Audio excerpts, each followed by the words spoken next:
Olá pessoal, bom dia, boa tarde, boa noite. Eu não sei que horário vocês vão estar assistindo a essa aula, mas gostaria de dar-lhes boas-vindas à disciplina de temas contemporâneos na gestão pública 3. Eu sou o professor Francisco Tadeu Freire, vocês podem me chamar de Chico Freire. Hoje é a nossa terceira aula. Eu deixo aqui também o meu contato no Instagram, @Francisco Tadeu Freire. Caso vocês tenham alguma dúvida em relação a essa disciplina ou queiram conversar um pouco mais sobre gestão pública ou administração em geral, vocês podem me enviar um direct lá via Instagram e vai ser um prazer conversar com vocês sobre essas áreas de estudo. Bom pessoal, hoje a gente começa a falar aí sobre atores no processo de política pública. Na aula anterior eu trouxe alguns slides lá apresentando alguns atores governamentais, outros atores não governamentais, e o sentido dessa aula hoje é priorizar qual é a ação desses atores durante o ciclo de políticas públicas, né? Qual o grau de influência que esses atores têm. Então, para que a gente possa começar essa discussão, eu já trago logo de início aqui aquela imagem que a gente apresentou também. Nesse slide, pessoal, a gente pode observar o ciclo de políticas públicas. Eu até trouxe ele na apresentação da aula anterior. Então, a gente pode repassar ele. Como que a gente nasce? Como é que nasce uma política pública, né? Como é que a gente tem um primeiro gatilho para que a gente possa construir uma política pública? Evidentemente que isso acontece através do processo de identificação de um problema público. Então eu preciso ter um indivíduo ou um ator, né? Ou seja, na esfera governamental ou na esfera não governamental, que perceba o problema público e a partir dali ele consiga desempenhar iniciativas para que a pauta sobre esse problema seja incluída na agenda formal pública de discussão desses problemas. Então a gente teria o primeiro passo, que é a identificação do problema público, depois a gente teria o que? A inclusão na agenda pública, depois a gente estaria o que? Procurando soluções que atendesse aquele problema público, seja na ação ou na inação do Estado, ou problemas para poder ou soluções para poder contornar aquele problema ou para extinguir aquele problema.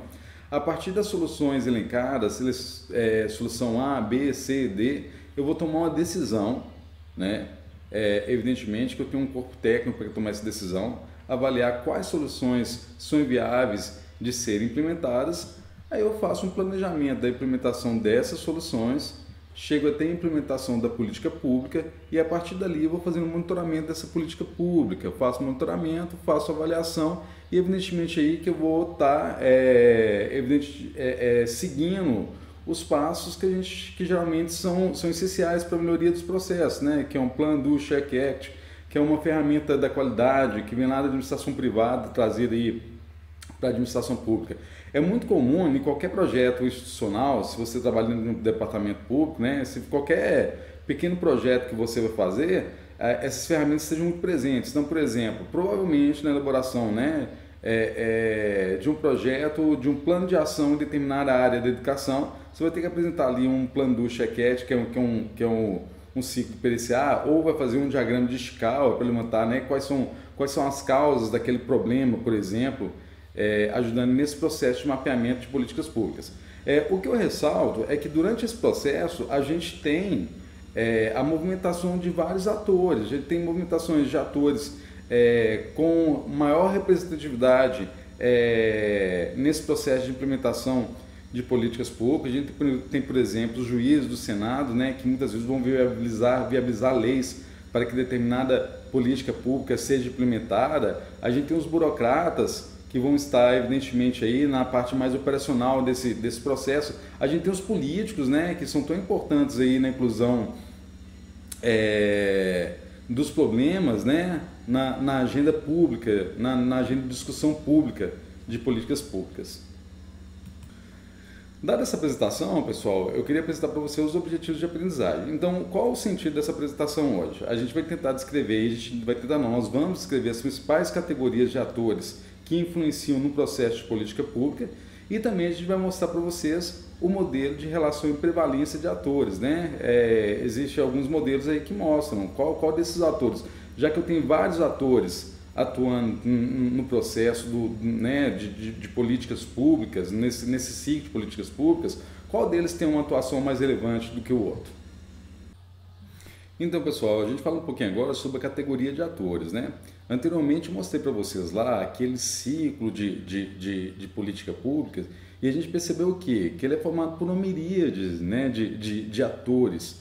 E quando eu falo de atores, esse termo é de fato roubado aí das artes cênicas, né? Roubado não, apropriado das artes cênicas, e traz a ideia de que esses atores ali, eles não têm direito de ações estáticos, não. Pelo contrário, são dinâmicos de acordo com os papéis que cada um deles acaba executando durante o processo de execução de uma política pública, né?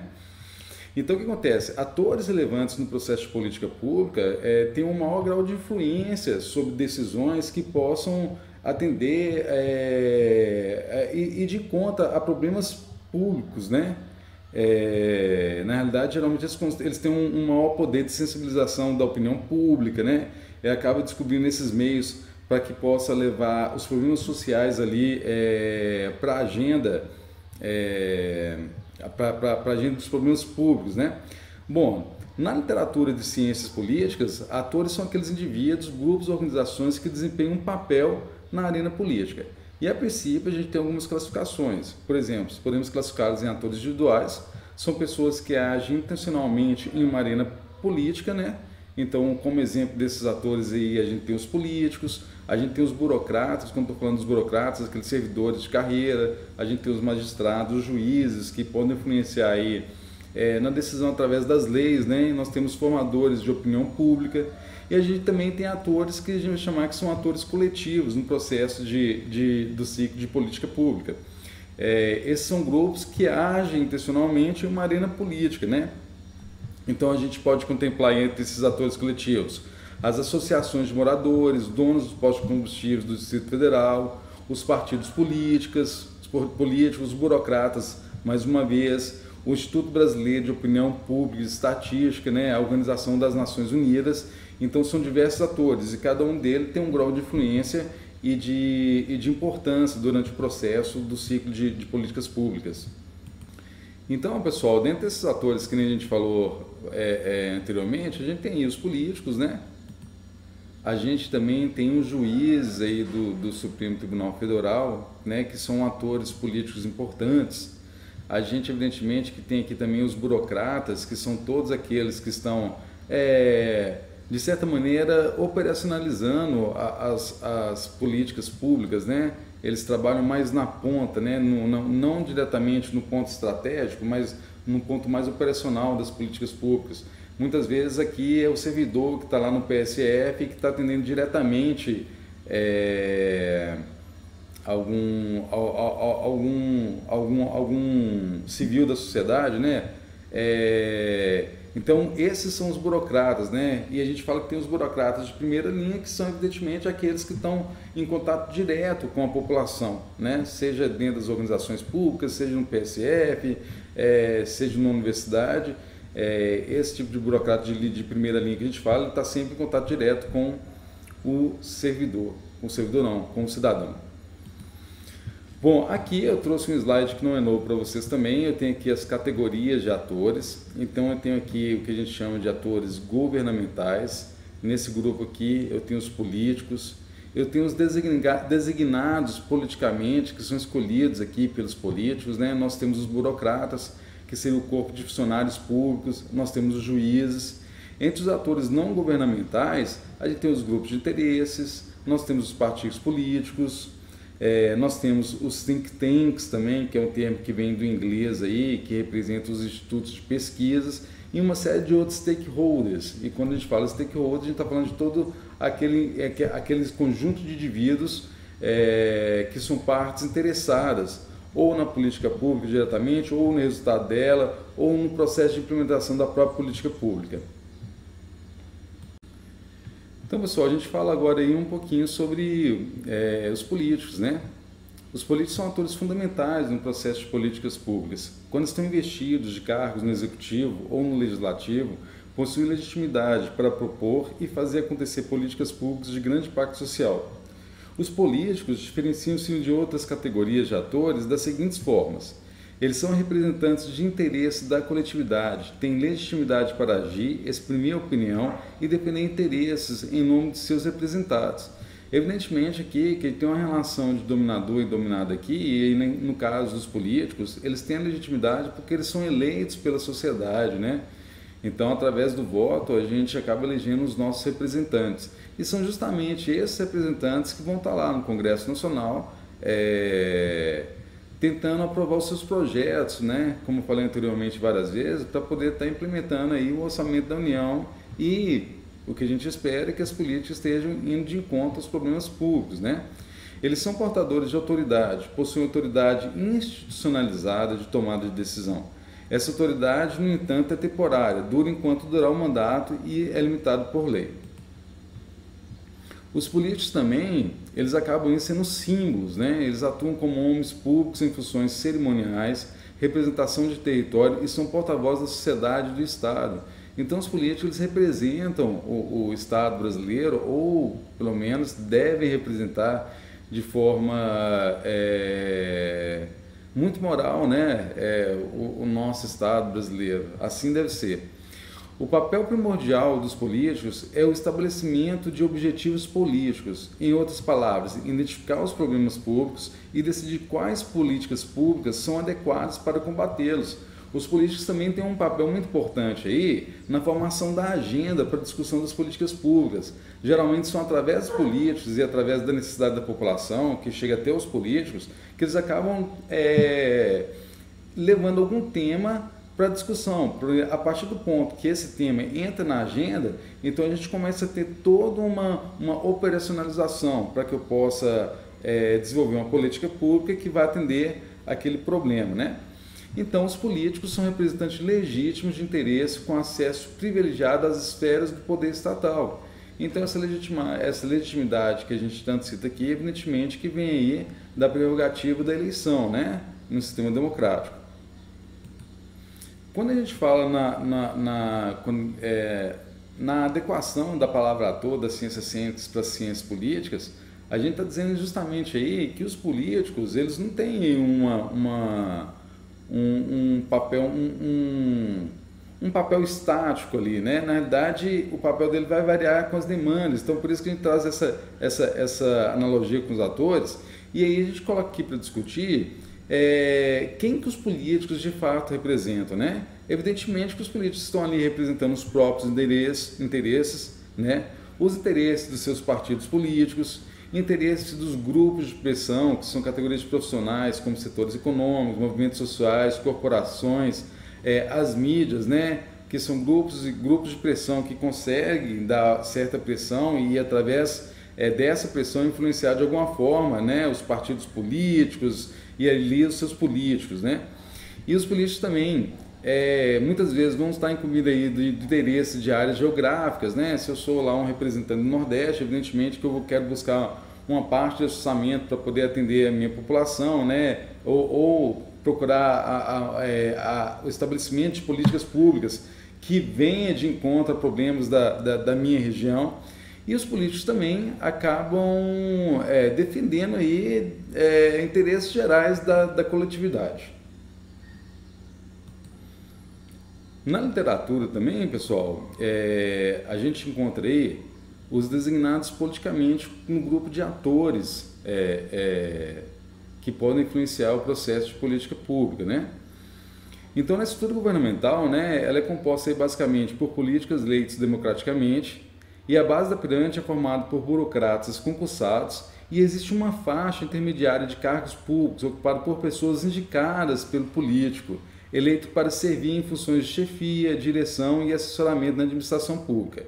Esses atores, que seria essa segunda faixa aqui, né, os designados politicamente para poder trabalhar para os políticos, que são os atores que a gente vai chamar de designados politicamente, né? Na legislação brasileira, existe basicamente dois tipos designados politicamente. Aqueles investidos em funções de confiança, que são servidores públicos de carreiras, que acabam, um burocrata que até a percepção dele aqui é de uma promoção, né? E aqueles investidos em cargos comissionados, que são burocratas, que são concursados, ou pessoas que se tornam a administração pública, né? Que recebe ali um cargo comissionado, em função de troca de apoio, né? Isso é muito comum de acontecer, né? E quem é que geralmente está nesses cargos comissionados aqui? Eu tenho ministros, secretários de Estado, secretarias municipais, estaduais, presidentes de empresas públicas e várias posições de diretoria nos segundos e terceiros escalões da estrutura governamental federal, estadual e municipal, né?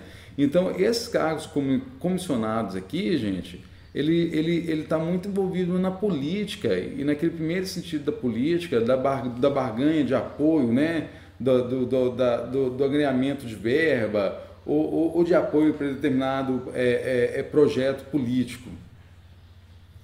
O próximo autor que a gente vai estudar aqui é um autor que a gente chama de burocratas. A gente já falou anteriormente que burocratas, no sentido que a gente está abordando aqui, está se referindo ao corpo de funcionários públicos, mas mesmo assim, o termo burocracia possui basicamente três conotações. Uma de disfunção procedimental, que é a conotação popular que a gente conhece, né? Fala assim, o sistema é muito burocrático, né? Eu tenho que preencher muitos papéis, são muitas leis, muitas normas, né? O que acabava congelando os processos organizacionais, né? Toda essa burocracia aconteceu também no nosso período de administração burocrática, né? E quando eu falo burocracia também, eu posso estar me referindo ao modelo organizacional, conotação administrativa e sociológica, e como corpo de funcionários públicos, conotação das ciências políticas. Então, quando a gente fala aqui de burocratas, a gente está falando deles como atores no processo de implementação das políticas públicas. Porque muitas vezes a parte mais operacional das políticas públicas, né, vão estar o quê? Na mão dos servidores públicos. São eles que estão de fato ali, né, implementando as políticas públicas. Muitas vezes tem os burocratas de linha de frente lá, né, que são quem? É aqueles que estão direto em contato com o público, né?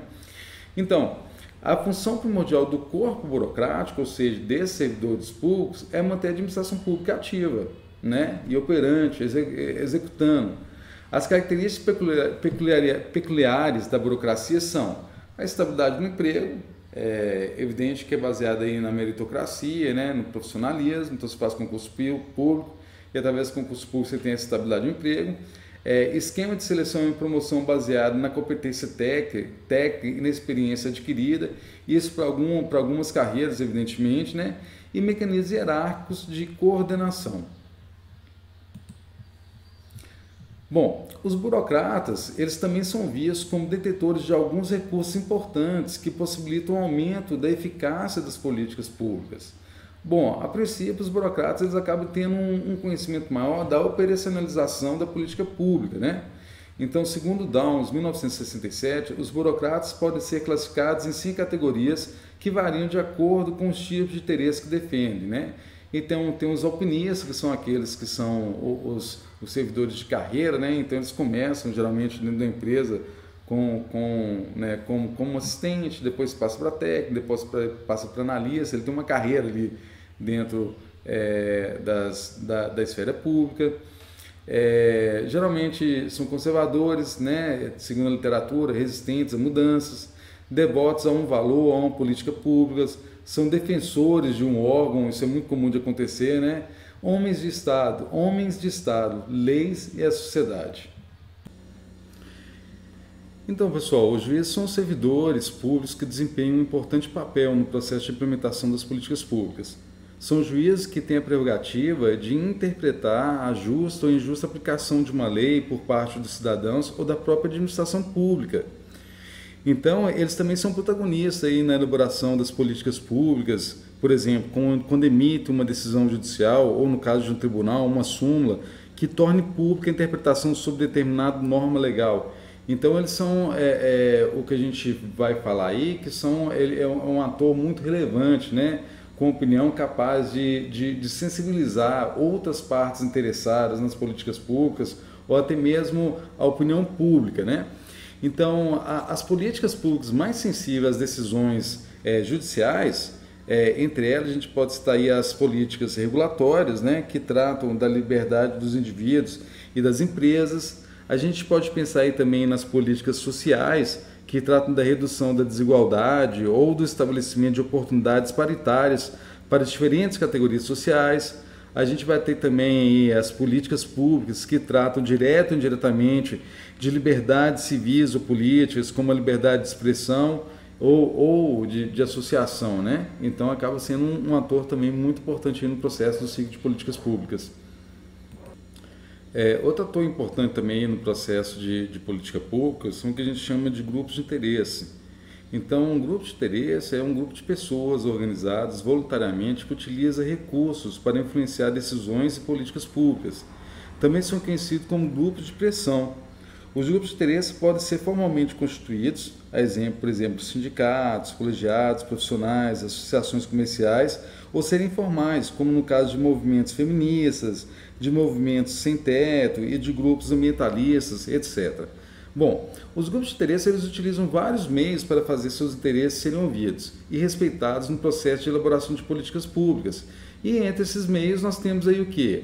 Nós temos aí as campanhas publicitárias, nós temos a prática do lobby, o financiamento de campanhas eleitorais, as marchas ou paradas, né, as greves, e através desses recursos eles acabam influenciando de alguma forma as políticas públicas.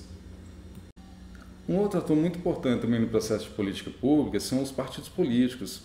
Os partidos políticos podem ser definidos aí como uma entidade formada pela livre associação de pessoas com uma ideologia em comum, né, cujas finalidades são assegurar no interesse do regime democrático a autenticidade do sistema representativo e defender direitos humanos fundamentais.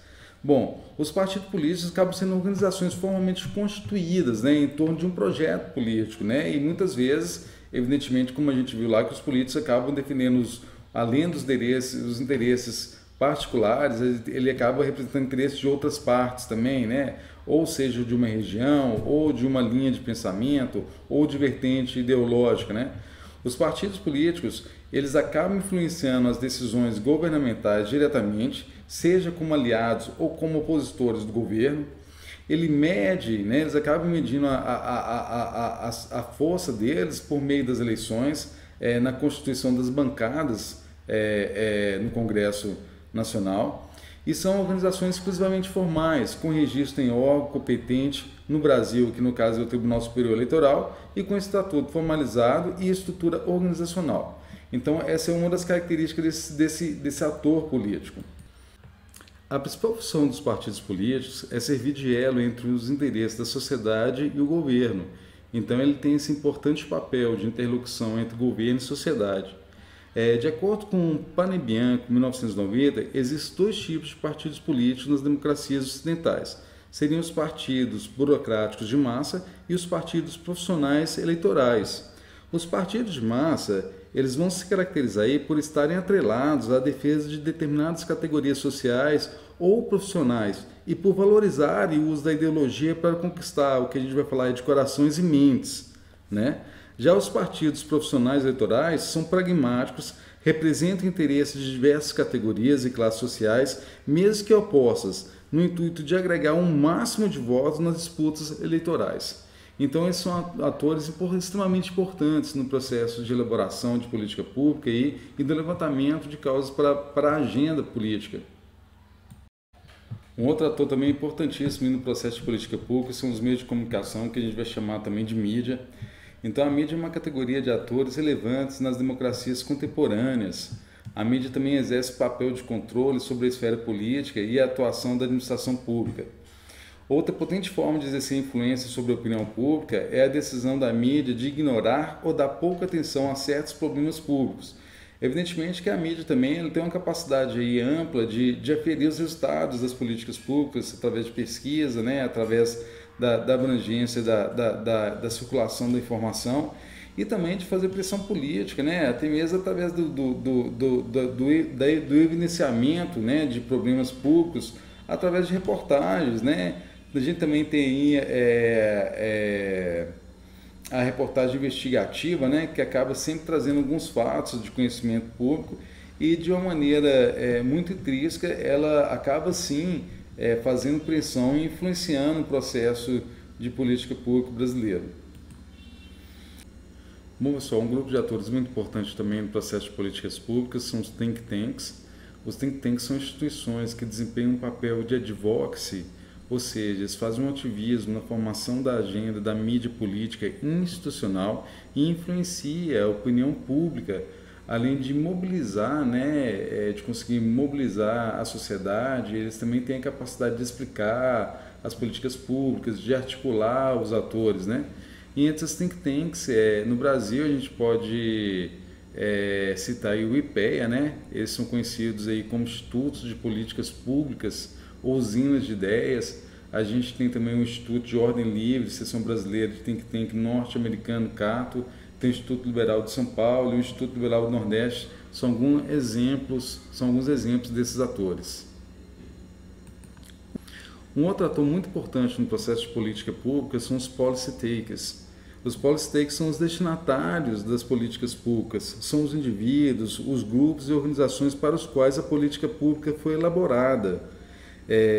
Geralmente são rotulados aí como uma categoria passiva de atores, né? Eles recebem a política, ou seja, uma categoria que mais recebe influência do que provoca no processo de elaboração de políticas públicas. No entanto, a gente ressalta aí que cada vez mais são perceptíveis os efeitos de destinatários de políticas públicas que atuam como ativistas na internet, através de websites, blogs, redes sociais.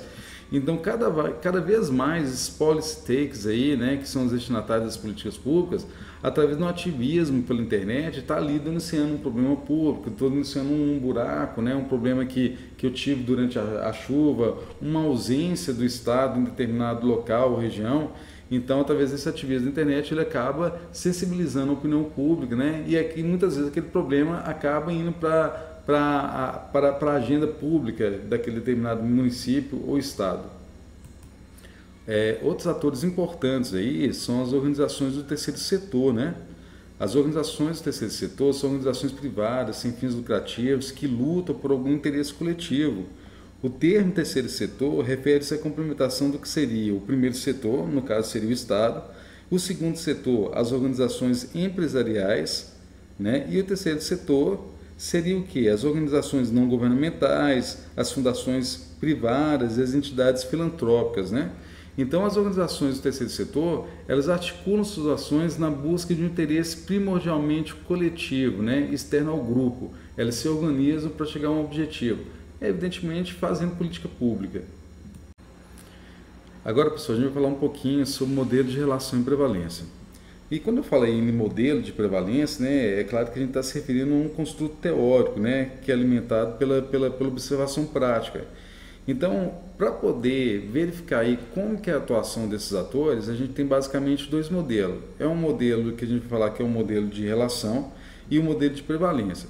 O modelo de relação é um construto teórico, né, testado na prática, de como os atores interagem, quais as suas conexões, colisões e enfrentamentos mais prováveis. E no modelo de prevalência ou de predomínio, que também é um construto teórico, né, a gente vai investigar aí sobre os quais atores conseguem fazer valer as suas vontades sobre a vontade dos demais atores de uma arena política.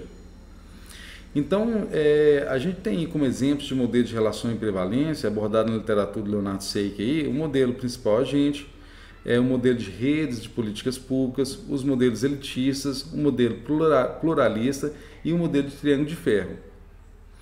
O modelo principal agente. Nesse modelo é investigada a relação principal agente. É uma relação do tipo contratual que existe entre dois tipos ideais de atores. O ator que seria denominado o ator principal é aquele que contrata uma pessoa ou organização para que faça coisas em seu nome, e o agente, que é a pessoa ou organização contratada pelo principal.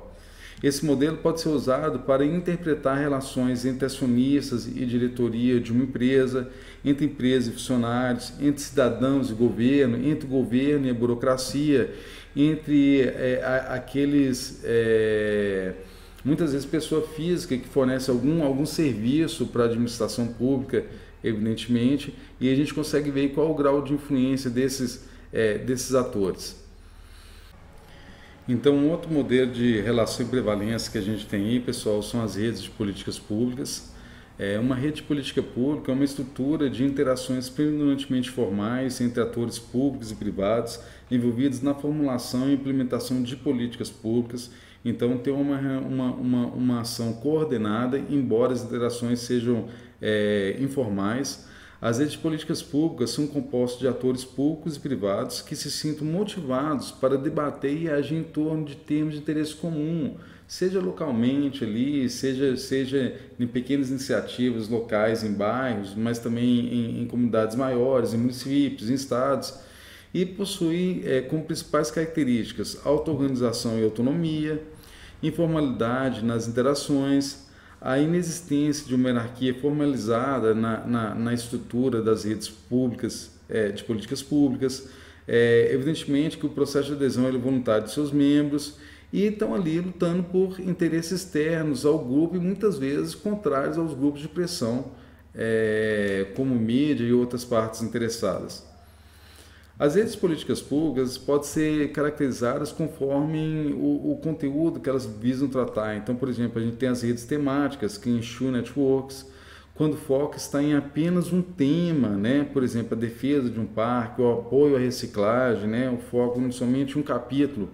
A gente também tem as comunidades de políticas públicas, que a gente vai falar assim, que são os policy communities, né? Elas têm umas relações mais estáveis entre seus membros, e ela tem uma maior isolação e outras redes, né?